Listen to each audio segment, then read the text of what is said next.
Audio numéro 1, première partie.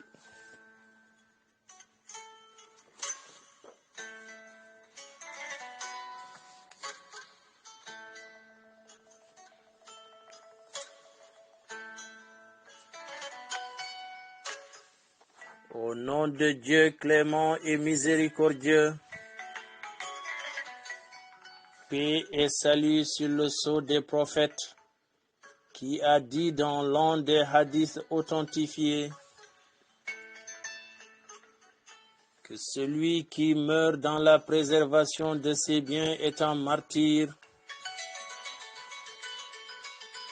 que celui qui meurt dans la protection de son intégrité physique est un martyr, que celui qui meurt dans la sauvegarde et la valorisation de son identité est un martyr.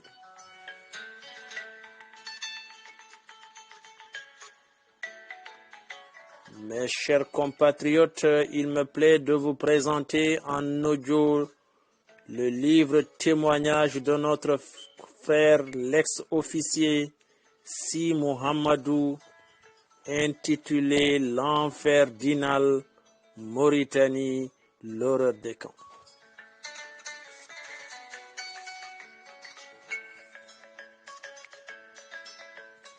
Ce livre est dédié à toutes les victimes du système raciste et génocidaire de la Mauritanie. Osez regarder la vérité en face, reconnaître l'horreur pour ce qu'elle est. Il n'est pas d'autre issue pour exorciser nos démons.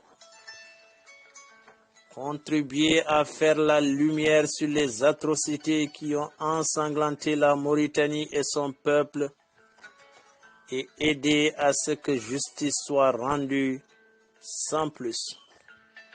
Un rescapé du camp d'Inal Nouadhibou témoigne.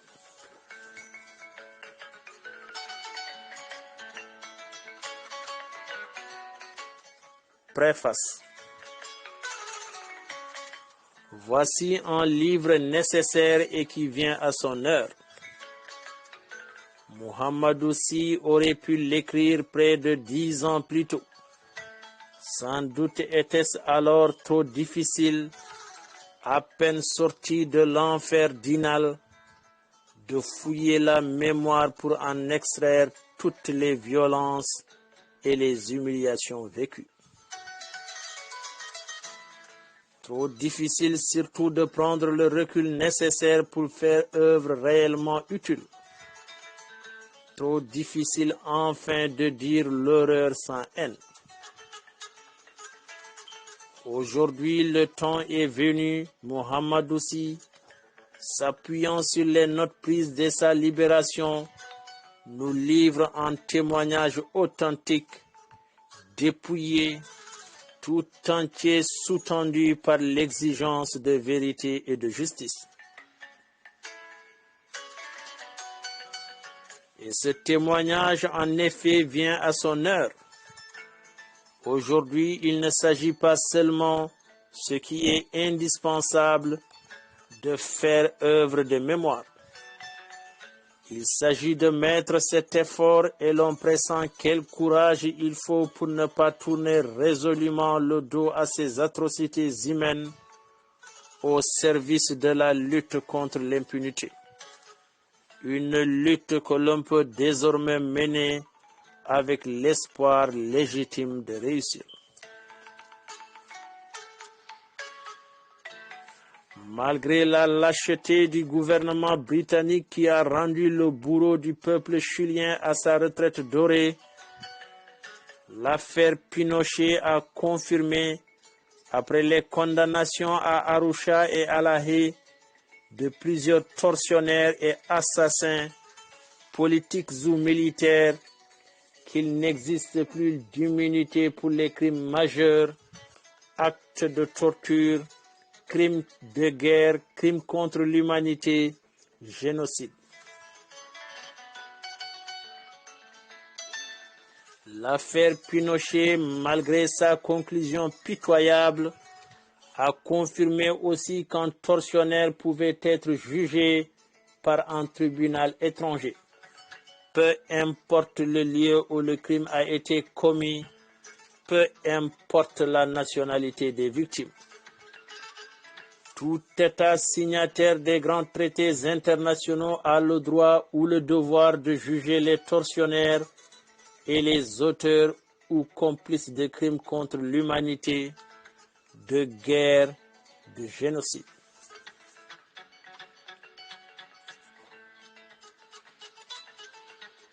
La compétence universelle n'est pas remise en cause par la soi-disant sénilité du général chilien. Et au moment où capotait l'affaire Pinochet, commençait l'affaire Habré qui lui ressemble beaucoup. Le 3 février 2000, l'ex-dictateur tchadien a été inculpé à Dakar. Le courage des victimes qui ont osé porter plainte, la remarquable coordination d'ONG françaises, américaines, anglaises, tchadiennes et sénégalaises ont abouti à ce résultat. Hissène Habré, reconverti en homme d'affaires prospère, va devoir 10 ans après avoir été chassé du pouvoir répondre de ses crimes. L'insécurité change de camp. Les tortionnaires et dictateurs ont raison d'avoir peur. Tous les tortionnaires sont menacés, les Mauritaniens aussi, malgré l'auto-amnestie qu'ils se sont concoctés. Et c'est là que le livre de Mohamedou Sy pèse de tout son poids. La précision de son témoignage, la rigueur du récit, les noms des acteurs et de leurs complices cités en clair, tout cela va nourrir les dossiers qui permettront de justifier les plaintes. Déjà, le capitaine Eli Oulda, extorsionnaire de Jreida, va être jugé à Montpellier malgré les protestations indignées de Oultaya. Les temps changent.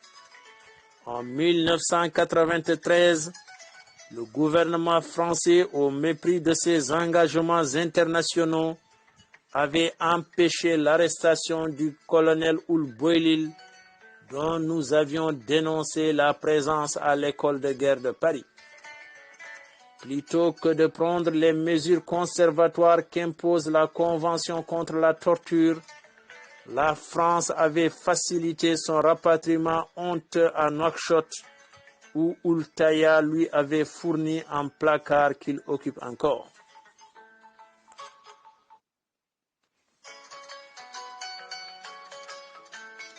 Il faut savoir gré à Mohamedou Sy pour son courage. Il faut lui savoir gré de l'insigne service qu'il rend à toutes les victimes de la barbarie.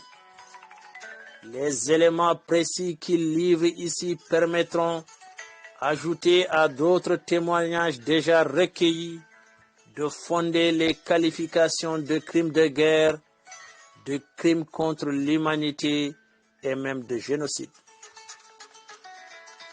En particulier, à lire ces pages, on voit bien la volonté d'exterminer tous les militaires de la composante négro-mauritanienne. On ne peut douter qu'il s'est agi d'une action concertée et planifiée. Au-delà même du jugement des tortionnaires nommés ici et dont nous citions déjà les noms dans notre rapport de 1993, un jour viendra où un juge sera en mesure de rechercher jusqu'où allait la chaîne de commandement. Personne alors n'aura de parapluie. Enfin, et ce n'est pas le moindre mérite de Mohamedou Sy, il faut souligner que ces accusations n'ont aucune tonalité raciste. Les tortionnaires étaient des Maures ou des Haratines. Mais l'auteur souligne aussi que d'autres Maures et d'autres Haratines ont exprimé leur compassion pour la souffrance des négro-africains. Ainsi dit-il son admiration pour ses habitants de Nouadhibou, Maures inclus, qui en 1989 remplissaient le coffre de leur voiture de lait, de pain, d'arachide, de boîtes de conserve qu'ils venaient offrir aux milliers de Sénégalais entre guillemets, et autres négro-africains injustement enfermés à la Guerra. Mieux, s'y cite les noms du sous-officier et du mort qui, les premiers, dénoncent les crimes dans les médias internationaux. On pourrait ajouter les nombreux avocats morts qui participent avec leurs confrères négro-africains au collectif de défense des victimes de la répression, honneur du barreau de Nouakchott, un collectif dont les figures de proue sont en mort, Maître Brahim Oul Ebeti, et un négro-africain, Maître Djabira Maroufa, et beaucoup d'autres morts, de simples gens ou des descendants de nobles tribus qui, une fois connu le crime, diront publiquement leur indignation et demanderont que justice soit faite. À l'opposé d'un appel à la vengeance, l'œuvre sereine de Mohamed Sy est un effort de réconciliation. L'apaisement des tensions passe nécessairement par la recherche et la proclamation de la vérité. La paix civile, pour être durable, exige la justice. Le pardon lui-même, outre qu'il ne peut être accordé que par la victime, ne peut pas s'accommoder du message, du mensonge ou l'auto-amnistie.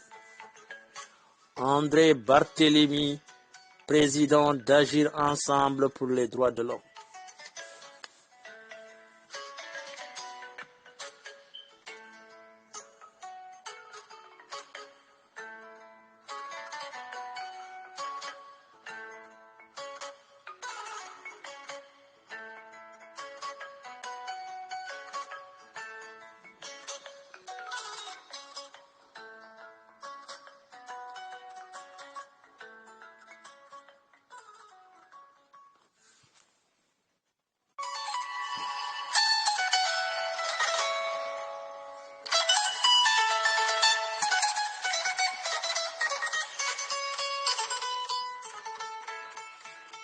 Audio numéro 1, deuxième et dernière partie.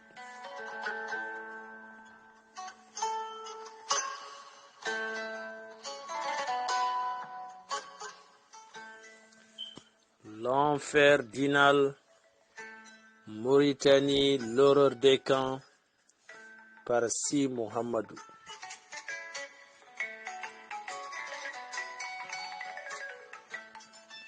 À la page 11, le rescapé de l'enfer d'Inal, l'ex-officier témoigne.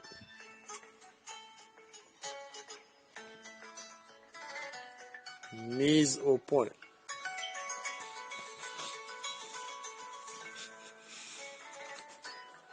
Je tiens à préciser que le récit que vous allez lire n'est pas un roman. Les noms des personnages, des liens ainsi que les dates sont réels. J'ai tenu à relater la vérité telle que je l'ai vécue au cours de cette sombre période de l'histoire de mon pays, ma Mauritanie, sans en déformer quoi que ce soit pour deux principales raisons. La première étant de me permettre de vivre en paix avec moi-même, en révélant aux Mauritaniens d'abord et au monde entier ensuite jusqu'où la bêtise humaine et le fanatisme racial, caractérisés par l'intolérance, le refus et la négation de l'autre, peuvent encore nous conduire à l'aube du troisième millénaire. La deuxième raison étant de chercher à éviter l'amalgame qui voudrait en milieu négro-mauritanien que tout Maure mauritanien blanc soit un tortionnaire ou un assassin. J'ai tenu à cet effet à nommer ce que j'ai vu à l'œuvre, tout en espérant que d'autres victimes témoigneront elles aussi. Je reste persuadé qu'on ne guérira pas le mal en l'occultant. Et la Mauritanie ne pourra que grandir en réglant ce lourd passif humanitaire.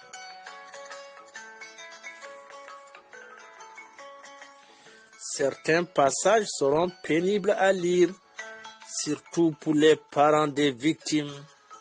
Je le sais et leur présente d'avance mes excuses pour la peine qu'entraîneront forcément certains détails. Mais puisque le gouvernement mauritanien ne veut pas faire la lumière sur cet épisode et mieux, il continue à nier. J'estime alors qu'il est nécessaire de laver la mémoire des victimes en livrant à l'opinion nationale et internationale ce récit qui ne retrace que mon parcours dans quelques-uns des nombreux camps de torture. Cette histoire, la mienne, est aussi celle de toute une communauté, de tout un peuple. Si j'ai survécu, ce n'est pas parce que j'ai eu un quelconque mérite, mais tout simplement parce que j'ai eu plus de chance que ceux qui y sont restés. La question que je pose aujourd'hui au chef de l'État mauritanien et à ses subordonnés n'est pas de savoir ce que sont devenus les autres, ça je le sais déjà, mais plutôt qu'avaient-ils fait, ou plus exactement, qu'avions-nous fait? Paris, le 24 janvier 2000, Mohamedou Sy.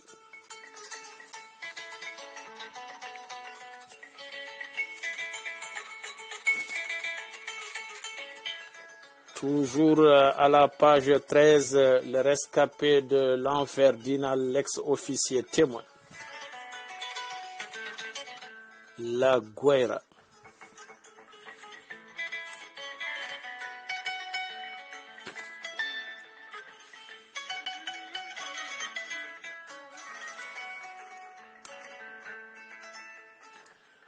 La Guaira est une petite ville située à 8 km de Nouadhibou, la capitale économique de la Mauritanie.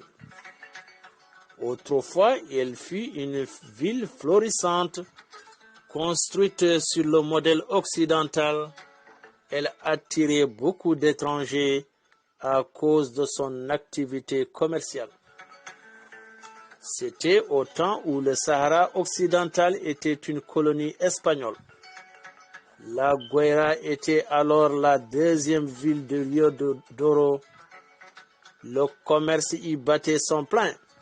On y trouvait tout. Il n'était point besoin de se rendre en Europe pour trouver des produits occidentaux.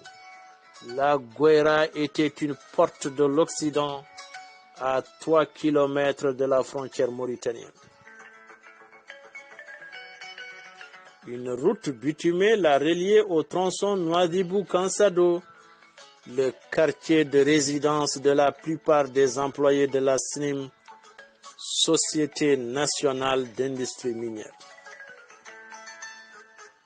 Aujourd'hui, la ville est en ruine.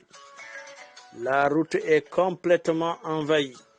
À certains endroits, par les dunes de sable qui d'ailleurs n'ont épargné que quelques maisons.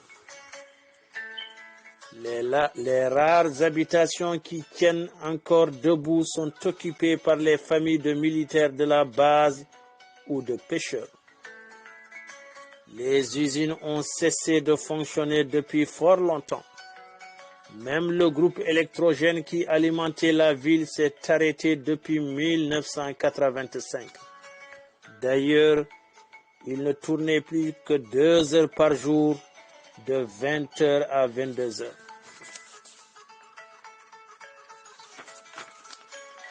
Aujourd'hui, la principale activité de la ville est la pêche, à la langouste précisément.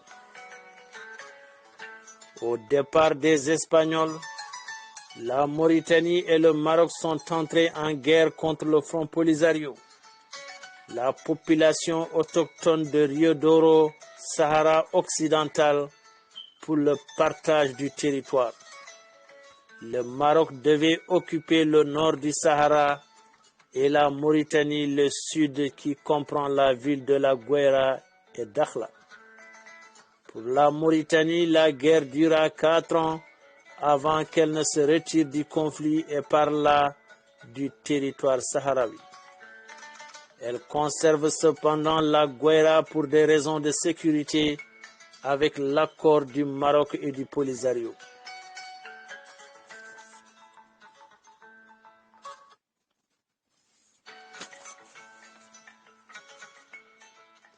Le point central terminal du minerai de fer mauritanien se trouve à 4 km de La Guaira, sans parler de la raffinerie de pétrole de Nouadhibou qui est encore plus proche. Ces deux installations étant à portée de n'importe quel obus de petit calibre, un affrontement entre le Maroc et le Polisario ne pourrait que constituer une grande menace pour l'économie mauritanienne, sans compter que la frontière séparant les deux territoires passe à moins d'1 kilomètre de ces points stratégiques. Je travaille ici depuis 1982. J'y ai occupé les fonctions de commandant d'escadron, d'adjoint au commandant de base, puis de commandant de base. Ce matin du 10 novembre 1990, après avoir effectué le contrôle de mes effectifs dans tous les pelotons, j'ai eu un entretien avec les pêcheurs. L'ordre du jour portait sur l'horaire du retour de la pêche en mer. Je leur avais fixé les heures de départ et de retour. 5 heures du matin pour le départ et 20 heures pour le retour. Ils doivent tous être de retour à 20 heures de manière à ranger leur moteur de pirogue dans un local du port de La Guaira. Ce dernier abritant des militaires avec leur matériel, je dois en limiter l'accès pour des raisons de sécurité. Mais il y a toujours quelques pêcheurs qui, sous un prétexte ou un autre, trouvent le moyen de rentrer beaucoup plus tard. Cela nous oblige à être en état d'alerte jusqu'au retour des retardataires. Je dois informer mes supérieurs de tout incident grave concernant la population civile de la localité. Et il y a souvent des chavirements de pirogues qui entraînent parfois mort d'hommes par noyade. Les langoustes ont la fâcheuse habitude de s'installer dans des endroits difficilement accessibles et les pêcheurs n'hésitent pas à prendre de très gros risques pour quelques kilos. Après la réunion avec les pêcheurs, je fais mon courrier de la semaine et remets la correspondance à mon chauffeur qui la déposera à la base de commandement régional à 15 km de La Guaira.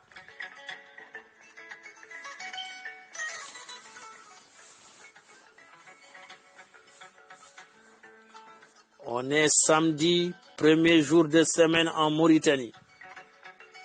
J'avais assuré le service de permanence du week-end pour permettre à mon adjoint d'assister à une cérémonie familiale.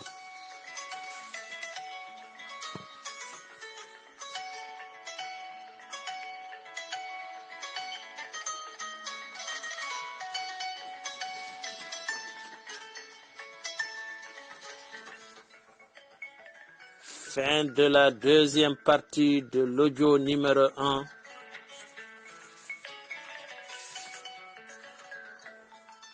Page 15. L'enfer d'Inal, Mauritanie, l'horreur des camps, par Si Mohamedou. Salli ala Muhammad.